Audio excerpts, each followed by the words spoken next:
Hei, kau supir, jangan sok pintar. Ingat baik-baik, tugasmu hanya membuka pintu mobil dan mengantarku. Bukan sok memberi saran, apalagi mengatur bisnis miliaran punyaku. Suara wanita itu tajam, penuh kesombongan. Lelaki itu hanya diam. Kemeja lusuhnya tertiup angin pelan. Senyum kecil muncul di wajahnya. Bukan karena bangga tapi karena sudah terlalu sering dihina. Aku tidak butuh supir yang sok tahu. Kau hanya orang kecil. Dunia bisnis ini bukan untuk orang seperti kamu. Lanjut sang janda kaya, di depan para staf yang tertawa mengejek. Namun tak ada yang tahu. Di balik tatapan tenang pemuda itu, tersimpan sesuatu yang tak mereka sangka. Bukan sekadar keberanian, bukan sekadar kesabaran, melainkan kunci yang mampu mengubah segalanya.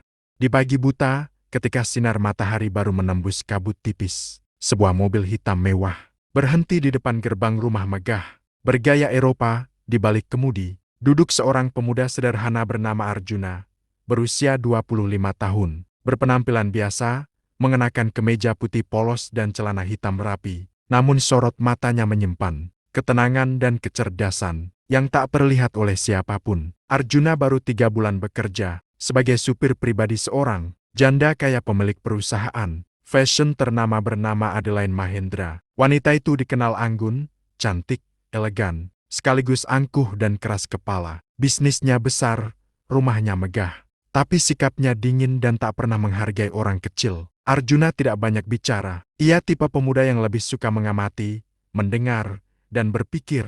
Kadang ia duduk di bangku depan mansion itu sambil memperhatikan para karyawan berlalu lalang, mendengar cara mereka berbicara, melihat bagaimana perusahaan itu berjalan. Ada masalah, namun bukan tempatnya untuk bicara. Pagi itu, seperti biasa, Arjuna berdiri di samping mobil sambil menunggu. Tak lama, pintu besar terbuka. Muncul Adeline, mengenakan kacamata hitam elegan, jaket blazer putih mahal, langkahnya tegas dan penuh percaya diri. Namun ekspresinya tampak sedikit muram. Bisnisnya mulai goyah, penjualan menurun drastis beberapa bulan terakhir. Tapi ia terlalu sombong untuk meminta bantuan siapapun. Arjuna membukakan pintu mobil untuknya. Tanpa menatap, Adeline berkata dingin, "Supir, kau tahu apa bedanya aku dan kamu?" Arjuna terdiam, tak menjawab. Adeline tersenyum sinis. "Aku berpikir pakai strategi dan logika bisnis. Sementara kau hanya tahu jalan dan lampu merah." Arjuna tetap diam. Sopir tidak perlu membantah. Namun dalam hatinya ia justru memahami sesuatu yang lebih dalam bahwa bisnis Adeline tak lagi menyentuh hati publik. Tidak ada jiwa, tidak ada sentuhan manusia, hanya kemewahan dan kesombongan. Dalam perjalanan, Adeline mendapat laporan dari asistennya tentang penurunan penjualan dan protes pelanggan di media sosial. Ia marah, frustasi, dan bingung namun gengsi meminta saran siapapun. Apalagi dari seorang supir. Orang-orang di internet itu tidak tahu kualitas geramnya. Arjuna hanya menatap jalan dan berkata pelan, "Kadang, bukan kualitas yang dicari manusia, tapi cerita." Adeline tersentak. Matanya menatap kaca, melihat refleksi dirinya. Kata-kata itu terasa asing, seperti berasal dari orang yang tak seharusnya mengatakannya. Supir berbicara tentang strategi, namun ia menepis pikiran itu. Ia terlalu yakin bahwa seorang supir tidak mungkin mengerti dunia bisnis. Yang ia belum tahu adalah pemuda di kursi depan itu pernah menjadi otak di balik kesuksesan beberapa brand besar di media sosial. Hingga suatu hari, ia memilih pergi, tinggal diam, menunggu waktu yang tepat untuk bangkit bukan dengan kebisingan, tapi dengan ketenangan. Dan di balik kemudi itu, ia sudah menemukan panggung barunya. Siang itu suasana rumah megah milik Adeline terasa panas bukan hanya karena terik matahari, tetapi juga karena suasana hati sang pemilik rumah yang sedang kacau. Ia baru saja menerima laporan bahwa butik cabangnya di Jakarta Selatan sepi pengunjung, media sosial penuh komentar negatif, dan beberapa influencer membatalkan kerjasama. Adeline berjalan menuruni anak tangga marmer dengan wajah masam. Di halaman, Arjuna sedang mencuci mobil Rolls-Royce milik majikannya. Tangannya sibuk, namun pikirannya tenang, seperti biasa. Saat itu, beberapa tamu wanita kaya datang berkunjung. Mereka memakai gaun mahal, tas branded, dan parfum yang tajam aromanya. Mereka tertawa, memuji satu sama lain, membicarakan bisnis, fashion, dan pesta sosial. Ketika mereka melewati Arjuna, Salah satu dari mereka berbisik sambil tertawa pelan. Supirnya tampak sopan, tapi lihat, tatapannya seperti berpikir. Lucu ya, supir sok pintar. Adelaine tersenyum sinis dan mendekati Arjuna. Cukup dekat hingga semua tamu bisa melihat. Hei kau, supir. Suara Adelaine tajam. Jangan pernah terlihat seperti kau mengerti bisnisku, mengerti kerja keras, atau mengerti dunia seperti aku. Kau hanya duduk dan mengemudi. Itu saja. Para tamu tertawa tertahan. Ada yang berkata, kadang supir suka merasa lebih pintar dari majikannya.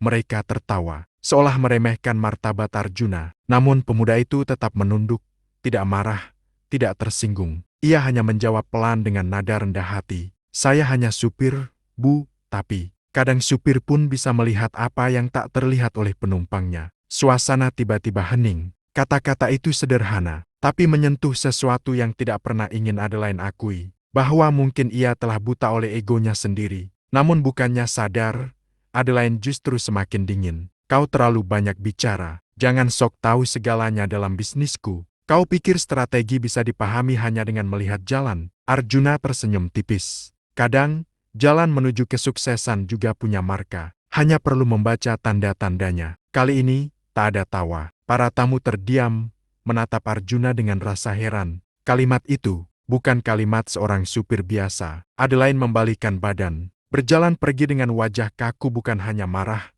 tapi mulai terganggu. Karena untuk pertama kalinya, seorang supir membuatnya merasa terlihat kecil. Namun ia tidak tahu, hinaan hari itu bukanlah akhir melainkan awal dari sebuah kisah.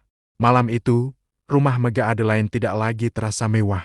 Lampu-lampu kristal memang masih menyala terang, tapi aura kebanggaan perlahan redup oleh kecemasan yang tak bisa ia sembunyikan. Ruang kerjanya dipenuhi tumpukan berkas laporan penjualan. Grafik menurun, email keluhan pelanggan, dan notifikasi batalkan kontrak dari brand ambassador. Adelaine duduk di depan laptop, mendengarkan suara asistennya lewat panggilan video. Maaf, Bu, tapi investor mulai menarik dana. Mereka bilang bisnis kita sudah tidak relevan lagi di dunia digital. Mereka lebih percaya brand baru yang viral di TikTok dan Instagram. Adelaine mengepalkan tangan. Viral.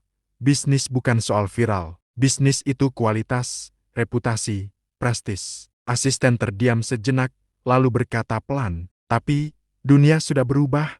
Bu, orang tidak hanya membeli kualitas. Mereka membeli cerita. Kalimat itu membuat Adelaine terdiam. Ia merasa pernah mendengar kata itu. Kata yang sama, yang pernah keluar dari bibir seorang supir di garasi mobilnya beberapa hari lalu. Namun ia menepis pikiran itu. Mana mungkin supir tahu lebih banyak dari CEO. Keesokan harinya, Adelaine pergi ke kantor pusat dengan wajah penuh tekanan. Arjuna, seperti biasa, mengemudi dengan tenang. Di sepanjang perjalanan, Adelaine tampak gelisah. Ia membuka media sosial perusahaan, dan matanya membesar melihat komentar-komentar pedas. Produk bagus, tapi kaku dan tidak dekat dengan konsumen. Brand lain lebih aktif di TikTok, seru dan kreatif. Ini kok cuma posting foto model dingin, desainnya mewah, tapi tidak punya jiwa. Bosan lihat iklan yang cuma glamor, gak ada makna. Adelaine menutup ponselnya dengan kesal. Orang-orang itu tidak mengerti fashion. Mereka hanya tertarik pada drama, tren murahan, konten receh.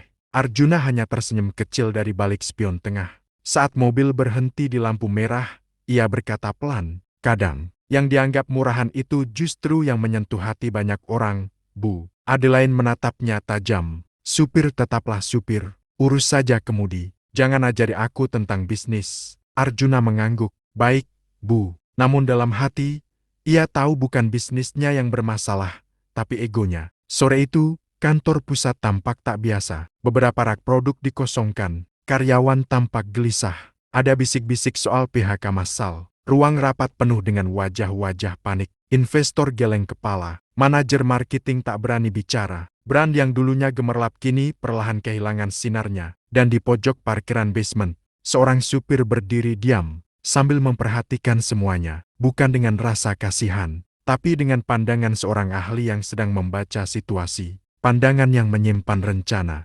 Pandangan yang menyimpan jawaban. Jawaban yang tidak akan datang dari ruang rapat, melainkan dari dunia digital yang tak pernah mereka sentuh. Sebuah badai sedang datang, tapi mereka belum tahu bahwa badai itu membawa cahaya, dan cahaya itu berasal dari seorang supir. Malam itu hujan turun deras, langit gelap, petir menyambar, dan rumah megah Adelaide terasa lebih dingin dari biasanya. Ia duduk sendirian di ruang tamu yang luas, dikelilingi furnitur mahal namun tidak satu pun memberi rasa nyaman. Di hadapannya, secangkir teh yang sudah dingin dan laporan penjualan yang lebih dingin dari itu. Teleponnya berdering, asistennya mengabarkan bahwa 2 butik akan tutup bulan depan. Beberapa karyawan senior mengundurkan diri. Investor meminta arah baru atau mereka akan pergi selamanya. Dan untuk pertama kalinya, Adelaide merasa kalah. Ia menatap jendela, melihat Arjuna berdiri di bawah teras luar, menunggu mobil diparkir. Hanya berdiri diam, tenang, seolah tidak ada badai dalam hidupnya. Entah mengapa, melihat itu, Adelaide merasa terganggu. Ia memanggil Arjuna masuk. "Kenapa kau selalu terlihat tenang?" tanya Adelaide tanpa basa-basi. Arjuna menatapnya. Karena badai tidak selalu berarti kehancuran. Kadang, badai adalah awal dari musim baru. Adelaide menatap tajam, merasa kalimat itu menusuk. Tapi ia pura-pura tidak terpengaruh. "Supir, aku tahu kau ingin terlihat pintar. Tapi dunia bisnis bukan sekadar kata-kata mutiara." Arjuna hanya tersenyum. Mungkin benar, tapi dunia bisnis hari ini bukan hanya soal produk, melainkan soal siapa yang mampu menyentuh hati manusia di balik layar. Adelaide terdiam sejenak. Semua kata itu asing, tapi terasa benar. Dan di titik itulah, ego berbicara. Dalam nada dingin dan penuh tantangan, Adelaide berkata, "Kalau kau merasa bisa menyelamatkan bisnis ini dengan kata-katamu, silakan buktikan." Ia berdiri, mendekat, menatap Arjuna dengan tatapan tajam yang penuh gengsi. "Kalau kau bisa membuat bisnisku bangkit kembali." Adelaide menarik napas. "Aku akan menjadi istrimu." Suasana mendadak hening. Hujan berhenti. Waktu seolah ikut berhenti. Arjuna menatapnya, tidak terkejut, tidak pula tersenyum, hanya menatap, dalam diam. "Dan jika aku berhasil," katanya perlahan, "jangan hanya menyerahkan bisnis dan hatimu." Ia mendekat selangkah. "Tapi serahkan juga egomu." Adelaide terdiam, jantungnya berdebar, entah karena marah atau terpukul. Lalu ia tertawa sinis. "Kau hanya supir, aku tidak takut." Lalu ia berkata dengan nada terakhir yang penuh kesombongan, "Buktikan kalau kau lebih dari sekadar supir mobil, tapi jangan berharap aku percaya." Arjuna menunduk pelan, bukan sebagai tanda tunduk, tapi sebagai awal dari kebangkitan. Bukan kebangkitan bisnis, bukan kebangkitan cinta, tapi kebangkitan harga diri seorang pria yang selama ini dianggap tidak berarti. Dan malam itu, seorang supir tidak tidur. Ia bukan menatap jalan seperti biasa, tapi menatap masa depan. Karena untuk pertama kalinya, ia punya alasan. Bukan untuk mengemudi roda mobil, tapi mengemudi roda takdir. Pagi itu tak seperti biasanya. Arjuna tidak langsung menuju garasi. Ia duduk di bangku taman belakang rumah, membawa laptop tua yang selama ini tidak pernah tersentuh oleh siapapun di rumah itu. Di meja kecil di sampingnya, ada secangkir kopi, buku catatan, dan ponsel dengan notifikasi yang terus berdenting. Ia membuka dokumen-dokumen lama, bukan berisi perjalanan supir, tapi rencana strategi branding, struktur kampanye digital, blueprint iklan emosional, dan riset tentang perilaku konsumen media sosial. Semua itu adalah bagian dari dirinya yang selama ini disembunyikan. Sementara itu, di dalam rumah, Adelaide tengah bersiap menuju kantor. Saat melewati taman belakang, ia tak sengaja melihat Arjuna sedang bekerja di laptop, bukan seperti supir biasa, tetapi seperti seseorang yang sedang menyusun strategi. Ia berhenti, mengamati, ada grafik, data tren digital, analisa pesaing, dan rancangan konten viral. Semua tampak profesional. "Apa yang sedang kau lakukan?" tanya Adelaide dengan curiga. Arjuna menutup laptop pelan, lalu menjawab tenang, "Hanya membaca kondisi pasar. Sekadar melihat kenapa bisnis ibu merosot." Adelaide mengangkat alis. "Dan seorang supir bisa memahami data bisnis?" Arjuna tersenyum tipis. "Dulu, saya tidak hanya mengemudi. Saya pernah mengarahkan bukan mobil, tapi arah masa depan sebuah brand." Untuk pertama kalinya, Adelaide melihat Arjuna bukan sebagai supir, tapi sebagai sesuatu yang berbeda. Namun gengsi membuatnya menepis rasa penasaran itu. Jangan mengada-ada. Tidak mungkin seorang supir adalah pemikir strategi. Ia berbalik, hendak melangkah pergi. Namun langkahnya terhenti ketika Arjuna berkata pelan, "Orang tidak perlu memakai jas untuk disebut ahli. Kadang, orang terbaik justru memilih berdiri di balik layar." Kalimat itu mengguncang Adelaide. Siang hari, Tanpa sepengetahuan Arjuna, ia mendatangi seorang temannya pemilik agensi digital besar di Jakarta. Ketika ia menyebut nama Arjuna Satya, wanita itu langsung terkejut. "Tunggu, kau bilang supirmu bernama Arjuna Satya?" Adelaine mengangguk bingung. Wanita itu menatapnya serius. Dia bukan supir, dia legenda. Dan di sana Adelaine mendengar kisah yang tak pernah ia duga, bahwa sebelum menjadi supir, Arjuna adalah ahli strategi digital marketing dan branding, otak di balik kebangkitan banyak bisnis yang nyaris mati. Ia bukan hanya jenius media sosial tapi dikenal sebagai penjelajah emosi publik. Ia punya reputasi besar, namun tiba-tiba menghilang dari dunia bisnis. Dan kini,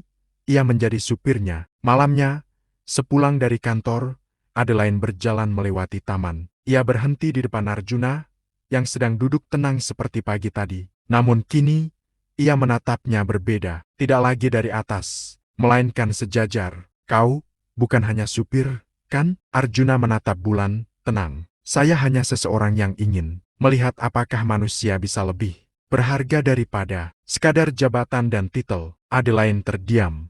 Ia tidak tahu apa yang lebih mengejutkan, bahwa supirnya adalah ahli strategi media sosial, atau bahwa ia, seorang janda kaya yang sombong, mulai merasa takut kehilangan pria itu. Dan mulai malam itu, bukan hanya bisnis yang akan berubah, tapi hati yang selama ini tak pernah tahu arti rendah hati. Sejak malam itu, ada yang berubah.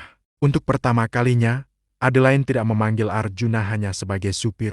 Ia mulai memperhatikan, bukan kemewahan mobil, bukan status sosial, tetapi sesuatu yang tak terlihat, kemampuan membaca manusia dan zaman. Namun Arjuna tetap sederhana. Ia tidak meminta ruang rapat, tidak ingin kantor khusus. Yang ia minta justru sesuatu yang mengejutkan. Garasi. Ia ingin memulai dari garasi mobil tua milik Adelaine. Bisnis besar, katanya, kadang tidak lahir dari ruang rapat tapi dari tempat yang sederhana, di mana ide tidak dikurung oleh aturan dan gengsi. Garasi itu biasanya hanya digunakan untuk menyimpan mobil antik yang sudah jarang dipakai. Namun kini, ia menjadi pusat awal kebangkitan. Arjuna membawa beberapa hal sederhana. Laptop tua miliknya, kamera kecil, lampu LED murah, selembar papan tulis, dan semangat yang tidak dibatasi ego. Ia mengajak beberapa staf muda, perusahaan yang dulu tak pernah diberi kesempatan berbicara di ruang rapat. Ada Hana, editor video, Farel, penulis konten, dan Yuni, desainer visual. Mereka bukan lulusan bergengsi, bukan berpengalaman tinggi, tapi mereka punya sesuatu yang tak dimiliki manajer lama. Mereka paham dunia digital, mereka paham emosi manusia. Mereka hidup di dunia yang sedang berubah. Arjuna berdiri di depan papan tulis yang masih berdebu, lalu berkata, "Bisnis Ibu Adelaine tidak salah dalam kualitas. Yang salah adalah cara bicara dengan dunia." Orang tidak lagi tertarik pada kemewahan tanpa cerita. Mereka ingin merasakan emosi, ingin merasa dekat, ingin melihat bahwa di balik brand besar ada manusia. Lalu ia menulis, bukan sekadar barang tapi cerita, bukan sekadar brand tapi jiwa, bukan sekadar jual tapi sentuh. Yuni bertanya, "Lalu, apa rencana kita?" Arjuna menatap mereka dan tersenyum. "Kita tidak akan promosi lewat iklan. Kita akan bercerita. Kita tidak akan bicara pada pembeli, tapi membuat mereka datang sendiri." Dan hari itu, garasi kecil itu berubah menjadi ruangan penuh ide, tawa, diskusi, dan semangat, hal yang tak pernah ada di ruang rapat penuh jas dan dasi. Di rumah, dari balik jendela besar lantai 2, Adelaine melihat ke arah garasi. Lampu menyala, anak-anak muda tertawa, berdiskusi, membuat konsep. Pada malam itu, Adelaine merasakan sesuatu yang langka, perasaan yang tak pernah ia alami di kantor. Bisnisnya hidup kembali, namun bukan melalui angka, melainkan melalui harapan. Besoknya, Arjuna memulai langkah pertamanya, bukan dengan spanduk, bukan dengan slogan mewah, melainkan dengan sebuah video sederhana. Video yang tidak dibuat di studio mewah, melainkan direkam langsung di garasi tua, dengan kata pembuka. Setiap kesuksesan punya awal yang sederhana, dan kadang, ia dimulai dari garasi, dari secangkir kopi, dan dari hati yang mau mendengar. Video itu mulai diunggah, pelan, tidak ke televisi, tidak ke billboard, tapi ke tempat yang paling berpengaruh saat ini, media sosial. Dan tanpa sadar, kebangkitan sedang dimulai, bukan dari kantor, tapi dari garasi. Video pertama itu tidak terlihat mewah. Tidak ada model profesional, tidak ada studio elegan, tidak ada pencahayaan mahal, hanya garasi tua, lampu LED sederhana, dan suara narator yang tenang. Namun di balik kesederhanaan itu, ada sesuatu yang mahal cerita. Dalam hitungan beberapa jam, video itu mulai disukai. Bukan karena keindahan visual, tapi karena rasa. Komentar bermunculan. Aku baru tahu brand ini ternyata punya perjalanan berat. Sederhana, tapi menyentuh. Rasanya dekat. Kayak bukan cuma jual barang, tapi cerita. Ini bukan iklan. Ini nyata. Engagement meningkat tajam. Follower bertambah. Brand yang dulu dianggap kaku, kini terasa hangat. Bukan lagi sekadar brand mahal tak terjangkau, tapi brand manusiawi. Tak berhenti di situ. Arjuna melanjutkan langkah berikutnya. Strategi viral emosional. Ia meminta izin ke Adeline untuk mengizinkan karyawan biasa staf gudang, penjahit, admin, bahkan satpam untuk menjadi bagian dari video berikutnya. Kita akan perkenalkan hati di balik bisnis ini, kata Arjuna. Mereka mulai merekam cerita dari pekerja, staf yang menjahit sejak brand itu berdiri, karyawan lama yang merasa brand ini dulu seperti keluarga, kurir yang setiap hari membawa produk ke rumah pelanggan. Semua bercerita, dengan jujur, dengan mata berkaca-kaca. Video kedua meledak, ribuan komentar, puluhan ribu share, ratusan ribu views. Orang-orang menangis, bangga, tersentuh.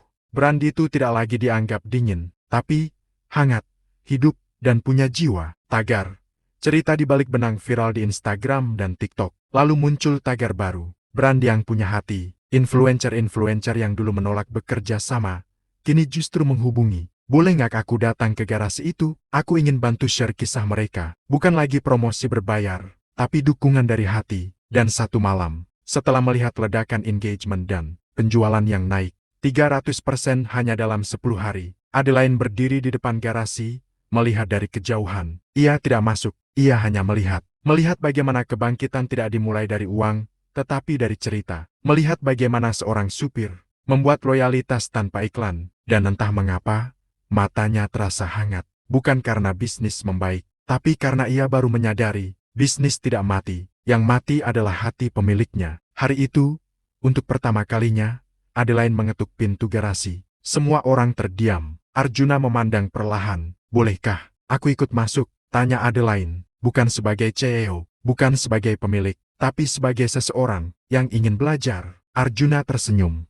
Selamat datang, Bu, di tempat di mana bisnis tidak dibangun dengan uang, tapi dengan hati dan cerita. Dan malam itu, bukan hanya bisnis yang bangkit, tapi jiwa sang pemiliknya. Garasi itu kini bukan sekadar tempat mobil tua dan lampu remang. Ia telah menjadi pusat ide, ruang harapan, tempat lahirnya perubahan. Suasana selalu hidup bukan karena suara mesin, tetapi karena tawa, kerja keras, dan semangat manusia yang tak terlihat oleh laporan keuangan. Dan malam itu untuk pertama kalinya, Adeline masuk tanpa membawa gengsi. Ia tidak memakai gaun mahal atau sepatu berkilau, hanya memakai sweater sederhana dan duduk di bangku kayu sebelah Arjuna. Semua orang di ruangan itu memperhatikannya, namun Arjuna hanya tersenyum. Kalau ingin mengubah bisnis, katanya pelan, pemiliknya juga harus ikut berubah. Adeline tertunduk. Untuk pertama kalinya, ia tidak merasa sebagai pemilik bisnis besar. Ia merasa seperti seseorang yang baru belajar, memulai lagi dari nol. Malam itu, tim kecil sedang membuat konten baru, konten yang akan menjadi titik balik terbesar. Tapi kali ini, bukan tentang produk, bukan tentang pekerja, melainkan tentang sang pendiri. Mereka membuat video tentang perjalanan Adeline. Bukan glamor, bukan mewah, tapi versi aslinya. Perjuangannya sebelum kaya, jerih payah masa muda, kesendiriannya setelah menjadi janda, dan rasa takut kehilangan segalanya. Saat naskah itu dibacakan, Adeline tidak bisa menahan air mata. Aku lupa bahwa dulu aku memulai brand ini bukan karena ingin kaya, katanya lirih. Aku memulai karena aku ingin menciptakan sesuatu yang berarti. Arjuna menatapnya tenang. Dan sekarang saatnya kau kembali ke alasan itu. Video itu diunggah, tanpa pencitraan, tanpa musik dramatis, tanpa glamor, hanya kejujuran. Dan itulah yang membuat dunia mendengarnya. Dalam 24 jam, videonya ditonton 2,3 juta kali. Ada ribuan komentar. Aku pikir dia hanya pengusaha kaya. Ternyata, ia pejuang. Ini lebih dari bisnis. Ini tentang keberanian seorang wanita berdiri lagi. Respect.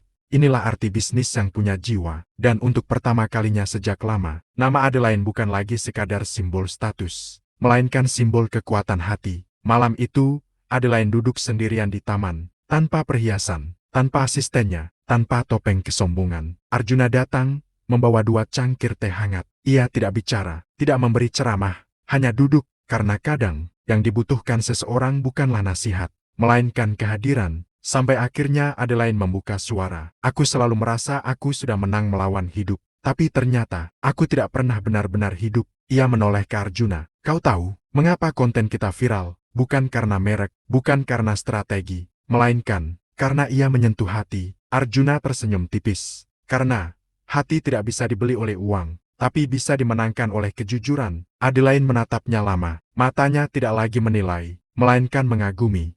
Dan malam itu, sang janda kaya tidak jatuh cinta pada Arjuna, melainkan pada versi dirinya yang baru. Versi yang lahir, karena seorang supir pernah berkata, bisnis tidak hanya butuh kecerdasan, ia juga butuh hati. Esok harinya, ia tidak lagi berkata, "Hei kau supir," melainkan, cerita 9 janji yang tak disangka. Pagi itu langit Jakarta tampak mendung, seolah ikut menahan napas menunggu sesuatu yang besar terjadi. Di halaman depan rumah megah milik Adelaide sang janda kaya tersusun rapi mobil-mobil tamu penting. Hari ini adalah hari pengumuman besar, bisnis Adelaide, yang hampir hancur, kini bangkit kembali, dan bahkan lebih sukses dari sebelumnya. Berkat seorang supir sederhana yang dulu sering dihina Arjuna, Adelaide berdiri anggun di atas panggung kecil dengan gaun elegan warna biru lembut. Wajahnya terlihat berwibawa, tapi matanya terus mencari keberadaan seseorang. Lelaki itu akhirnya muncul dengan jas sederhana, senyum tenang, dan tatapan yang selalu membuat Adelaide merasa